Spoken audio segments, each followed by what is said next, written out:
Before we get to the story, I'd like to say thanks so much for visiting my new channel. I'm going to be uploading cosmic horror related stories every single day. So if that sounds good, please drop a like and don't forget to subscribe. It means a lot, especially when just getting started. I hope you enjoy the story. The crater was called Marin Basin in the research documentation, which was a designation assigned by the Geological Survey team that had formally characterized it in the 1950s and which had nothing to do with the land's actual history or the name the nearest indigenous communities had used for it, which I learned from the program's background materials was a word that translated roughly as the place that swallowed the sky. I thought about that translation a lot over the course of the summer, and I think about it still.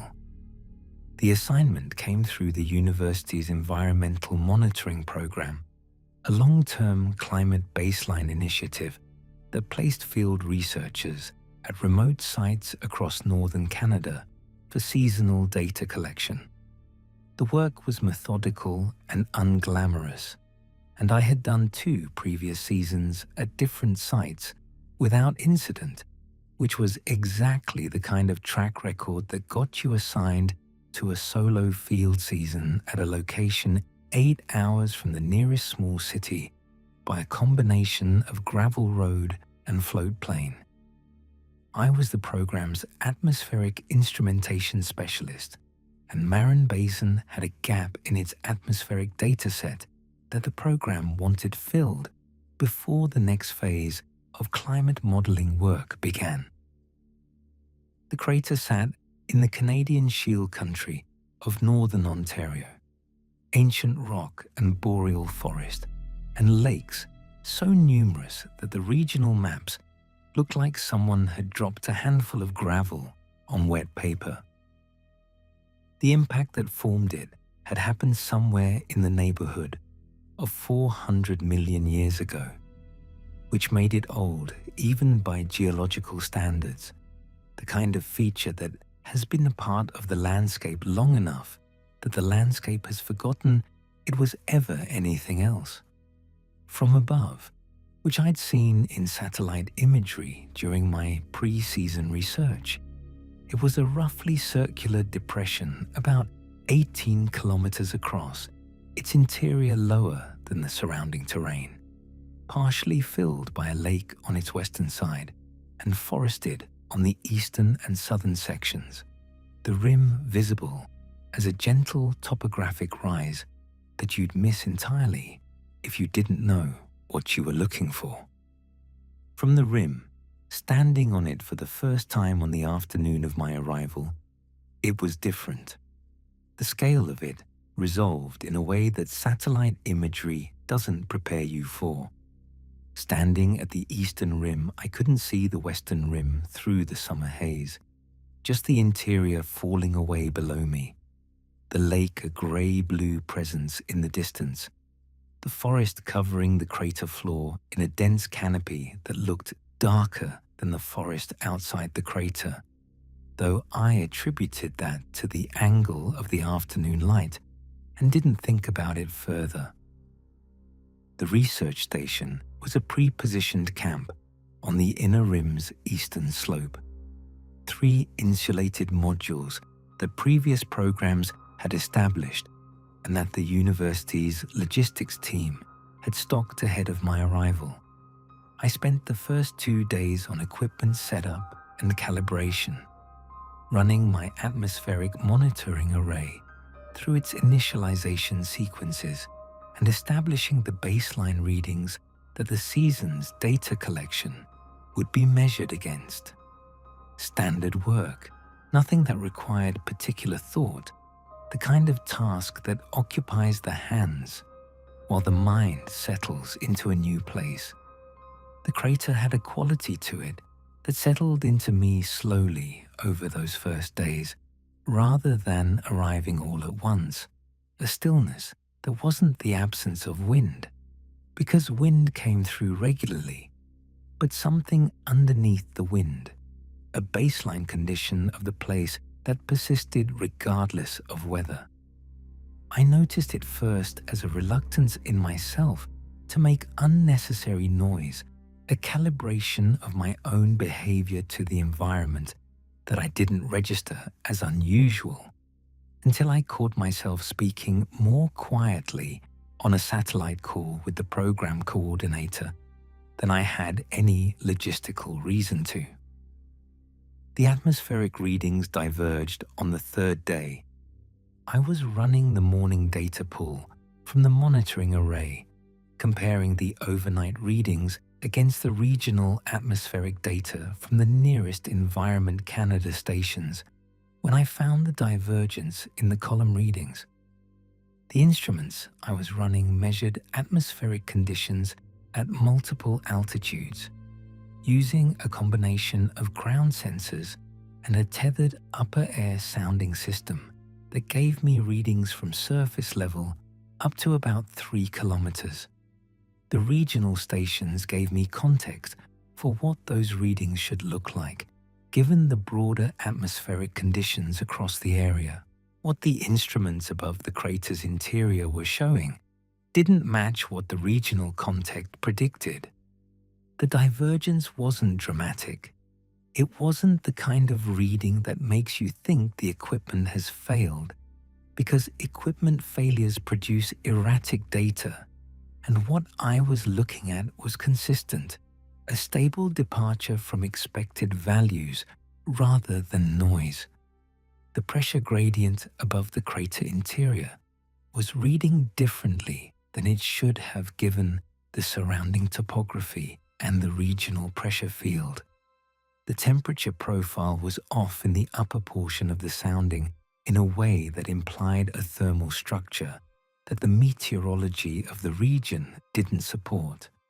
And there was a humidity inversion at about 800 meters above the crater floor that had no source in the surface conditions below it. I ran equipment checks for the better part of that day, calibration verification, sensor integrity assessment, comparison against the backup sensors I'd brought as redundancy. Everything checked out. The instrumentation was functioning correctly. The readings were accurate. What they were accurately measuring was something I couldn't explain with the meteorological framework I'd been trained in. I logged the divergence as an anomaly requiring investigation and continued the data collection.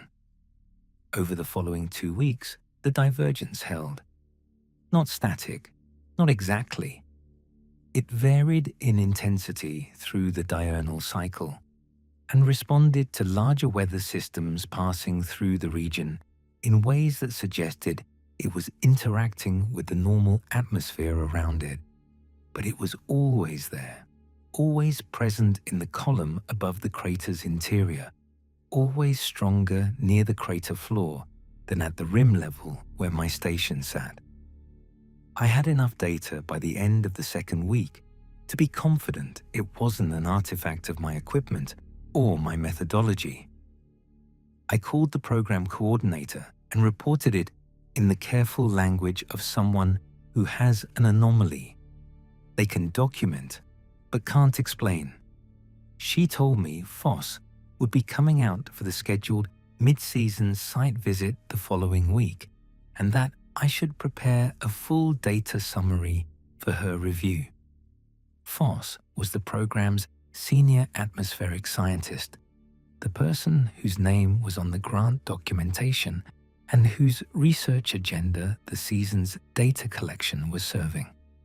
I'd met her twice before the season during the program planning meetings, and she had the quality of someone whose intelligence was primarily expressed through what she noticed rather than what she said about it, a quiet observational precision that made her the kind of scientist whose data you trusted because you'd seen how carefully she looked at things.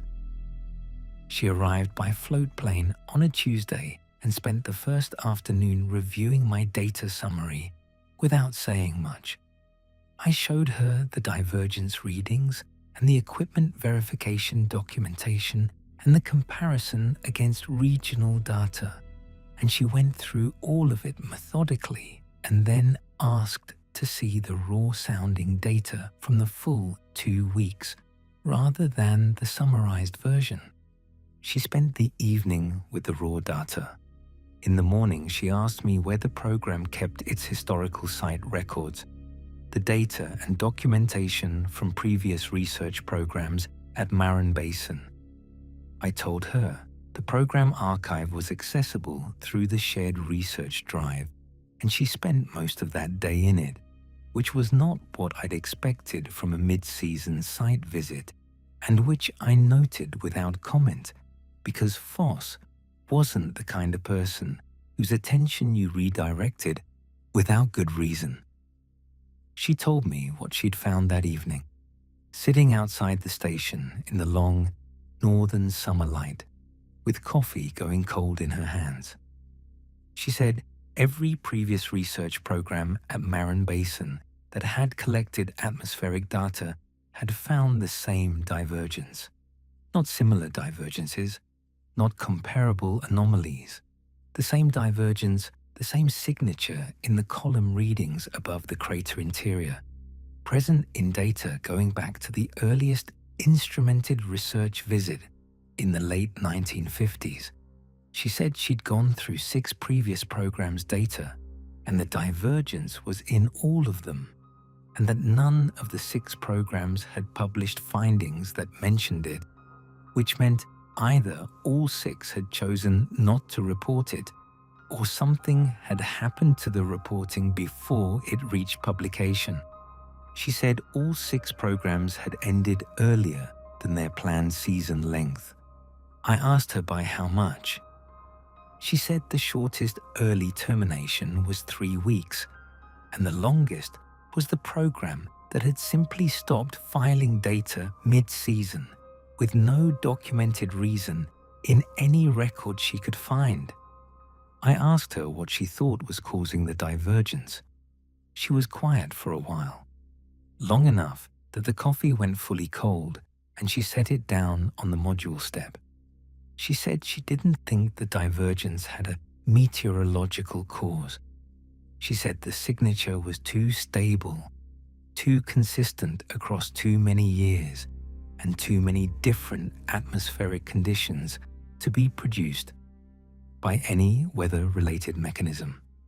She said whatever was producing it from below, from the crater itself, which meant it was geological in origin in some sense, but not in any sense that the geology of the site supported, because the crater was ancient and stable and had no active geological process that could generate a persistent atmospheric effect of this kind.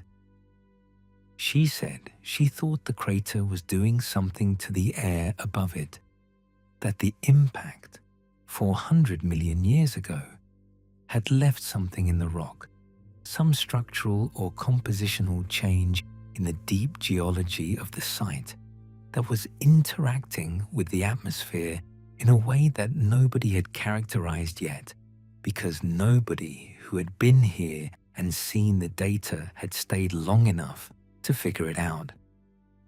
She said she was going to stay the rest of my season and help me figure it out. 3 days after that conversation, I went down into the crater. The instrument placement on the crater floor was a planned component of the season's data collection.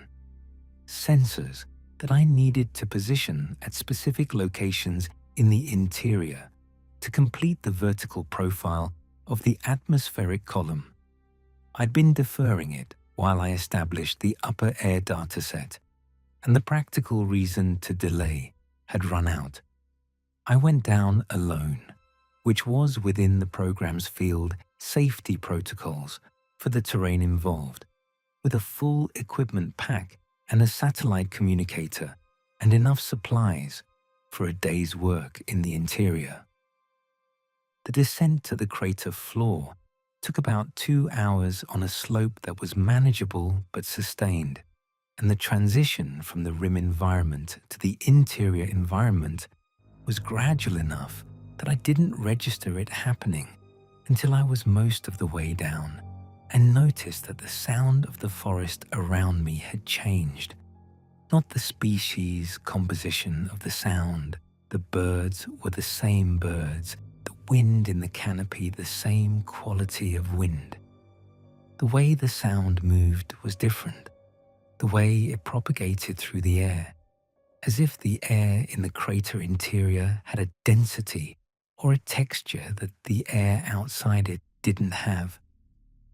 I took a reading with the handheld sensor I was carrying, and the numbers were within normal parameters. Whatever was different wasn't showing on the instrument. It was showing on me.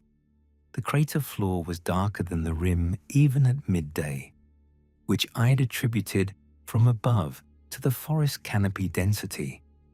But the canopy on the floor wasn't significantly denser than the surrounding forest, and the light reduction was more than canopy alone could account for.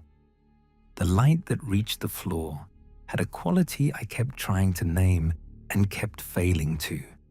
A directionality that was wrong for the sun's position, as if the light was coming from somewhere other than where the sun was.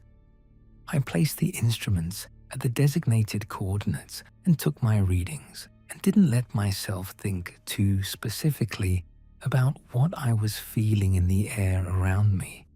The pressure that wasn't atmospheric pressure in any conventional sense. The directionality that the handheld sensor wasn't capturing, because the sensor wasn't built to measure what I was feeling. At the crater's lowest point, the deepest part of the interior, I looked up. The sky above the crater floor was wrong. I want to be precise about this, because precise is the only thing I know how to be, and the precision matters here. The sky above the surrounding forest, visible through gaps in the canopy at the crater's edges, was the overcast pale blue of a northern summer afternoon, the sun diffuse behind high, thin cloud, the light even and consistent. The sky directly above the crater's interior, the column of sky visible when I looked straight up from the lowest point, was different in a way I can only describe as deeper, a blue with more depth to it than the surrounding sky, a quality of darkness in it that the surrounding atmosphere didn't have, and visible in it, faint but unmistakable, in the midday light, stars. Not one, several. Visible in broad daylight in a column of sky directly above the crater floor, in a portion of the atmosphere that the instruments had been telling me for 3 weeks was doing something that the surrounding atmosphere wasn't doing. The stars were not moving.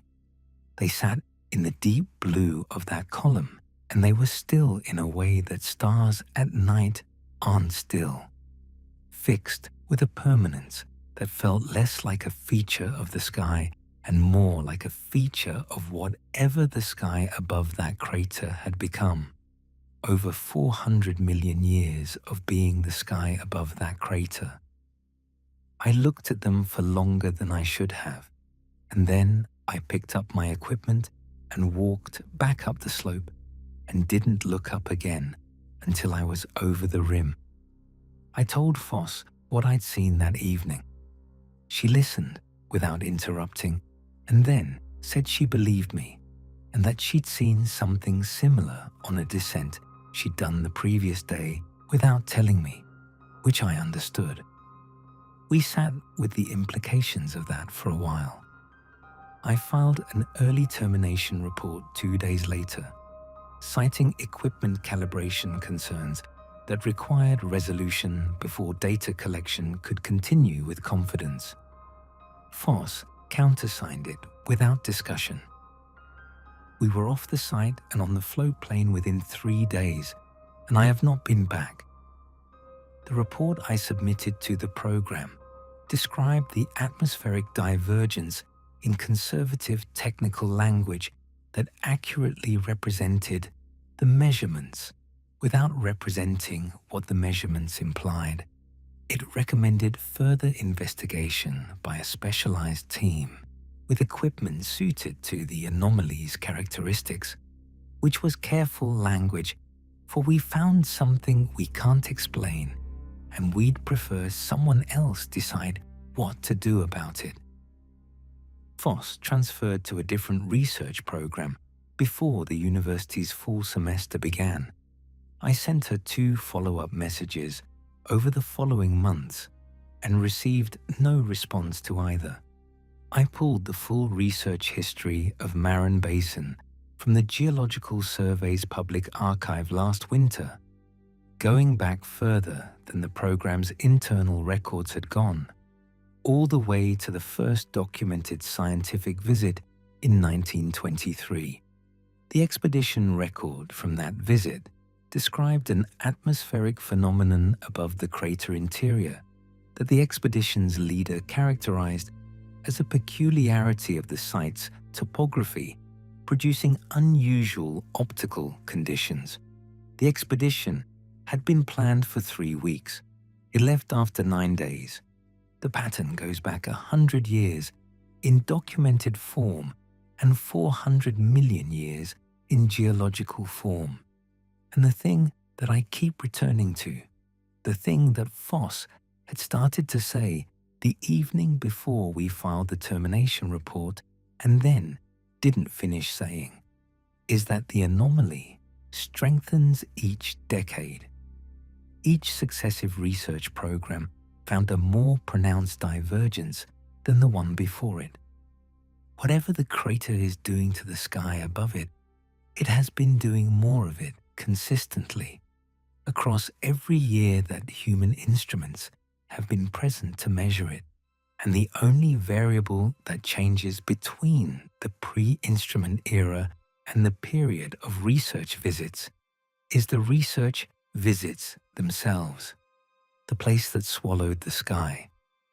I think whoever named it had been down to the crater floor and looked up. And I think they understood something about what they were looking at that I'm still working toward. And I think the looking is part of what feeds it.